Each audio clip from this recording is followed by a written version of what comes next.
Si è aperto davanti al giudice monocratico Manfredo Coffari il processo scaturito dai due cedimenti che hanno interessato il Palazzo Liberty del Viale della Vittoria di Agrigento, esattamente in piazza Cavour, che sono avvenuti il 18 e il 30 settembre dello scorso 2019. Un primo passaggio in aula è stato fatto, ma a causa di un rinvio richiesto da uno degli imputati, il dibattimento entrerà nel vivo il prossimo 15 maggio. Sono 4 le persone a processo: Vincenzo Sinatra, Tito Cece, Giuseppe Nicotra e Cosimo Nicotra. Un quinto imputato, Giuseppe Bellia, ha scelto invece di essere giudicato con il rito abbreviato. Intanto viene formalizzata la richiesta della costituzione di parte civile alle famiglie Iacono Manno e De Francisci, rappresentati dagli avvocati Davide Casà e Valentina Taibi. Si aggiunge anche quella di Rossella Birritteri, rappresentata dall'avvocato Angelo Farrugia. Secondo la procura sarebbero 2 le cause alla base del cedimento: i lavori di costruzione dei solai di calpestio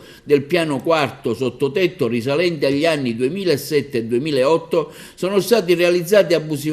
senza valutare in alcun modo il disturbo arrecato al sistema di coronamento dell'edificio a causa del taglio della muratura, per l'inserimento dei dormienti in acciaio e per l'appoggio stesso dei solai. Pertanto il proprietario e committente dei lavori, Vincenzo Sinatra, l'impresa esecutrice che non è stato possibile individuare, e il tecnico architetto Tito Cece, che successivamente ha predisposto gli elaborati grafici e di calcolo di tali solai, hanno agito con negligenza, imprudenza, imperizia, innescando una situazione di instabilità del sistema di coronamento dell'intero edificio. La seconda causa sarebbe stato il maldestro taglio di un cornicione avvenuto lo scorso anno. Il taglio del cornicione in calcestruzzo all'angolo del nord-est dell'edificio, avvenuto lo scorso 17 dicembre 2019, è stato realizzato dagli operai della ditta Nicotra Costruzioni su ordine di Cosimo Nicotra, responsabile stesso della